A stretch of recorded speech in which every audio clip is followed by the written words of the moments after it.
Hello student, today's topic is basic element of India's federal system। आज हम जो भारत के जो संघात्मक व्यवस्था है उसके कुछ जो बेसिक यानी आधारभूत तत्वों के बारे में जानकारी प्राप्त करेंगे।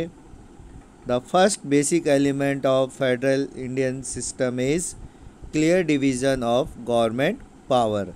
यानी कि जो अगर हम देखें तो इंडिया का जो फेडरल सिस्टम है यानी कि जो संघात्मक व्यवस्था है उसका जो पहला जो एलिमेंट है वो जो डिवीज़न है यानी कि जो क्लियर डिवीज़न यानी कि जो विभाजन है ऑफ गवर्नमेंट पावर यानी कि जो सरकार की शक्तियां हैं उनका जो क्लियरली इसको डिवाइड किया गया है। अलग अलग जो पार्ट्स हैं उसमें इनको डिवाइड किया जाता है। The federation there should be clear division of power so that the units and the center are required to enhance the legislate within their sphere of activities or violence of limits and traits to encroach upon their function of others। यानी कि जो federation है यानी संघात्मक व्यवस्था में जो powers होती है यानी कि जो शक्तियाँ होती हैं उसे क्लियर डिवीज़न यानी कि उसका एक साफ वितरण किया जाता है। यूनिट्स यानी कि जो इकाइयाँ होती हैं और जो सेंटर है यानी कि जो केंद्र होता है, केंद्र और राज्यों की जो सरकारें होती हैं उनमें उनकी जो पावर्स होती है उसे क्लियरली डिवाइड किया जाता है, उनका विभाजन किया जाता है जिससे वह एक दूसरे की जितनी भी जो क्रियाएं हैं उनमें एक दूसरे के अड़चन ना करें, उनमें हस्तक्षेप ना करें। उनकी जो सीमाएं हैं वह भी निर्धारित होती हैं और किस तरीके से कौन सी जो गवर्नमेंट है, कौन सी सरकार क्या काम करेगी इसका भी निर्धारण इस विभाजन में किया जाता है। The request the evidence of the Indian constitution, इसे जो इंडियन कॉन्स्टिट्यूशन है उसमें साक्ष्य के रूप में दर्शाया गया है। Under article 246 of the constitution, जो भारत का संविधान है उसके 246वें अनुच्छेद के अनुसार इन 7th schedule contain 3 legislative list which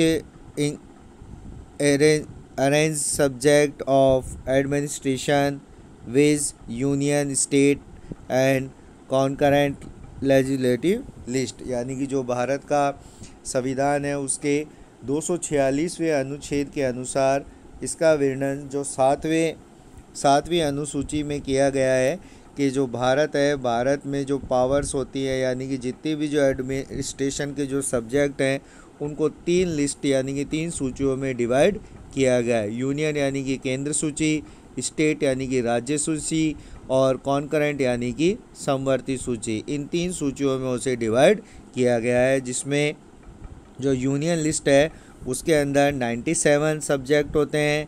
इसी तरीके से जो स्टेट लिस्ट है उसके अंदर 66 सब्जेक्ट होते हैं और जो कॉन्करेंट लिस्ट है उसके अंदर 47 सब्जेक्ट दिए गए हैं। तो स्टेट यूनियन लिस्ट में 97, स्टेट लिस्ट में 66 और कॉन्करेंट यानी कि जो समवर्ती सूची है उसमें 47 सब्जेक्ट दिए गए हैं।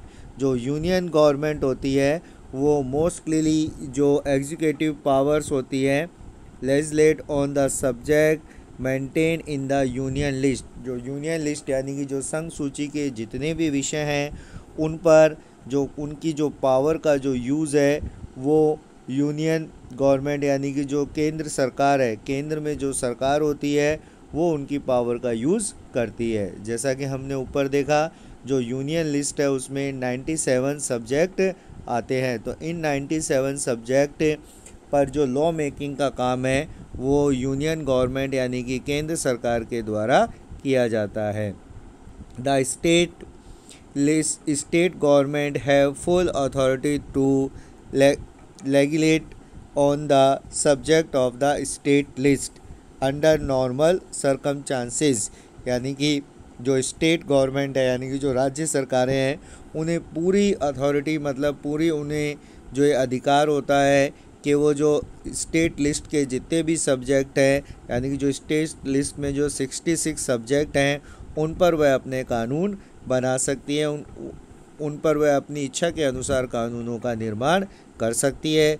कुछ ऐसी परिस्थितियां हैं, उन्हें छोड़कर जो स्टेट लिस्ट होती है उस पर पूरी तरीके से स्टेट गवर्नमेंट यानी जो केंद्र सरकार, राज्य सरकार है, उनका आधिपत्य होता है। वो अपनी इच्छा से ये कार्य कर सकती है। And both the centre and the state can legislate on the subject maintain in the concurrent list. और साथ ही साथ जो कॉन्करेंट लिस्ट है यानी कि जो समवर्ती सूची है, उस पर बोथ सेंटर एंड स्टेट यानी कि उस पर दोनों केंद्र और राज्य दोनों सरकारें मिलकर उस पर उसको मेंटेन, उसके जो सब्जेक्ट होते हैं उन पर अपना जो कानून बना सकती हैं। While residence powers are reserve are the ascent of the union by over constitution. और इसके बाद जितनी भी जो बची हुई पावर्स हैं, यानी कि इन तीनों लिस्टेज में जो जिन्हें डिफाइन नहीं किया गया है, ऐसे सब्जेक्ट जो इन तीनों ही लिस्ट में नहीं आते हैं, उन पर जो उनकी जो पावर है, उनसे रिलेटेड जो पावर है, वो यूनियन यानी कि जो केंद्र सरकार को दी गई है। इसे आर्टिकल नंबर 248 में इसको मेजर किया गया है। But if the event of A conflict between the center and state, the center law will ultimately is recognized। परंतु अगर केंद्र और राज्य सरकारों के बीच में किसी तरीके का कोई विवाद हो जाता है, किसी भी तरीके का कोई अगर टकराव होता है, तो उस समय जो केंद्र सरकार होती है उसका कानून मान्य होता है।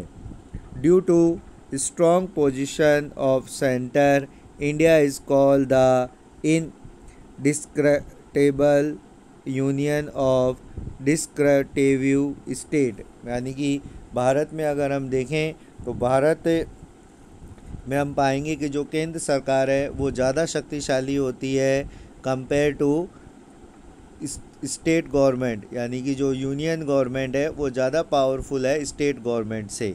इसलिए जो भारत है, भारत को अर्ध संघ यानी कि आधे संघ के रूप में भी जाना जाता है, क्योंकि इसमें ज़्यादा पावरफुल स्टेट गवर्नमेंट होती है। And consider it to be the federalism with centre dominance, यानी कि जो भारत का संविधान का आर्टिकल नंबर 3 है यानी कि अनुच्छेद 3 है, उसमें इस चीज़ का वर्णन किया गया है कि जो भारत है, भारत एक संघात्मक व्यवस्था को तो अपनाता है, लेकिन उसमें जो सेंटर यानी कि जो केंद्र सरकार है डोमिनेट यानी कि उसमें ज़्यादा शक्तिशाली होती है।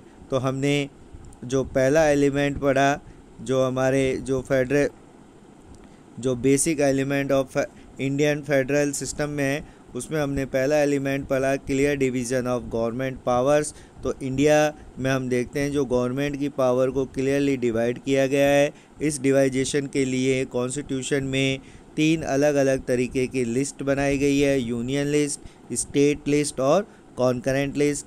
यूनियन लिस्ट में हमने देखा 97 सब्जेक्ट होते हैं, स्टेट लिस्ट में 66 सब्जेक्ट हैं और कॉन्करेंट लिस्ट में 47 सब्जेक्ट को कंसीडर किया गया है। यूनियन लिस्ट पर यूनियन गवर्नमेंट अपनी पावर का यूज़ करती है, स्टेट लिस्ट में स्टेट गवर्नमेंट अपनी पावर का यूज़ करती है और कॉन्करेंट लिस्ट में दोनों यानी कि जो यूनियन गवर्नमेंट है यानी केंद्र सरकार है और स्टेट गवर्नमेंट यानी कि जो राज्य सरकार है, दोनों ही अपनी पावर का यूज़ करती है। बट इन दोनों में अगर किसी भी तरीके का कोई डिस्प्यूट होता है तो जो यूनियन गवर्नमेंट है उसके द्वारा लिए गए डिसीजन को वैलिड माना जाता है। तो इस तरीके से हमने देखा कि इंडिया में जो फेडरल सिस्टम है उसके अंदर जो ज़्यादा पावर सेंटर गवर्नमेंट के पास है कंपेयर टू स्टेट गवर्नमेंट।